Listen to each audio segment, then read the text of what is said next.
Bonjour, Mathieu Prétagu, entrepreneur de travaux agricoles à Ugny-sur-Meuse, secteur de Vaucouleurs, Commercy. Je suis spécialisé essentiellement dans le pressage. J'ai acheté ce tracteur-là en 2013 à 2000 heures. C'est un tracteur qui fait 210 chevaux, sans surpuissance. Et je l'ai pucé, maintenant il va à 260 chevaux. Ce tracteur, j'ai choisi Neuland, pareil, c'est pour le service de concessionnaire, proximité. C'est pour cela que j'ai choisi un Neuland. Bon, les points forts de ce tracteur, il est assez compact mais lourd à la fois. Il a des pneus en 710-70-38 et 665-28 à l'avant. C'est un tracteur très confortable sur la route. Un peu moins dans les champs dû à la cabine suspendue. Quand on prend un passage de roue, ça secoue un peu plus.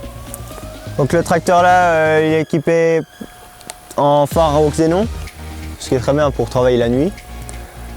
J'ai mis un poids devant de 900 kg parce que comme j'ai dit tout à l'heure, il est compact mais lourd à la fois. Et j'ai préféré lui remettre un petit poids à l'avant quand je monte des côtes en pressant. Il a besoin des masses quand même. Donc le tracteur là, c'est un tracteur qui est très facile d'entretien. Par exemple pour souffler les filtres, tout est démontable. Voilà.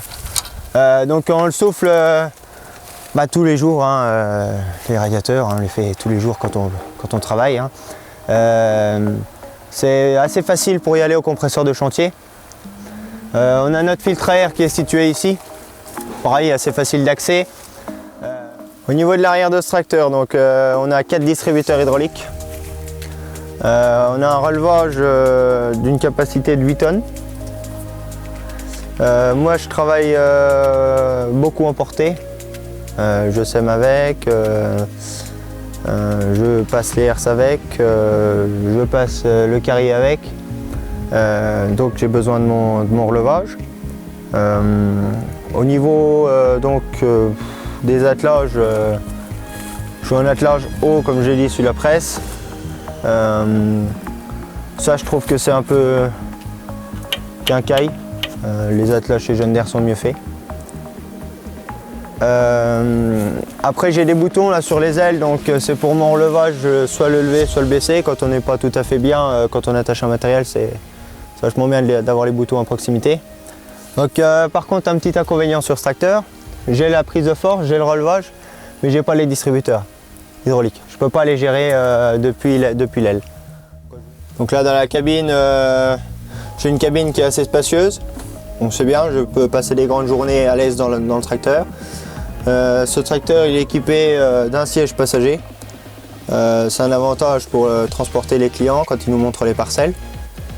Donc j'ai l'inverseur, j'ai la power command, 19 vitesses, l'inverseur au monolevier, le relevage, les distributeurs hydrauliques et les régimes de demi-tour. Et en distributeur, je suis équipé en électro-hydraulique.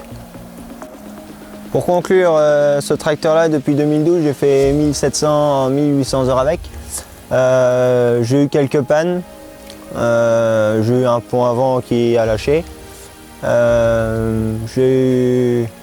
y a souvent des petites conneries électroniques qui arrivent dessus, notamment le calibrage du relevage, calibrage de la boîte à vitesse. Faut le faire assez souvent. Et puis tous les ans aussi, il faut bien penser à faire vérifier toutes ces boules d'azote sur le tracteur. Parce que moi je ne l'avais pas fait et j'en ai une qui a lâché et le maître cylindre de frein qui a lâché aussi dessus à cause des boules d'azote qui n'ont pas été vérifiées, quoi. Si c'était à refaire ce tracteur là, je pense que je prendrais un plus puissant, 280 chevaux je pense, parce que pour tirer la presse il faut de la puissance. Pour l'emmener dans les pentes.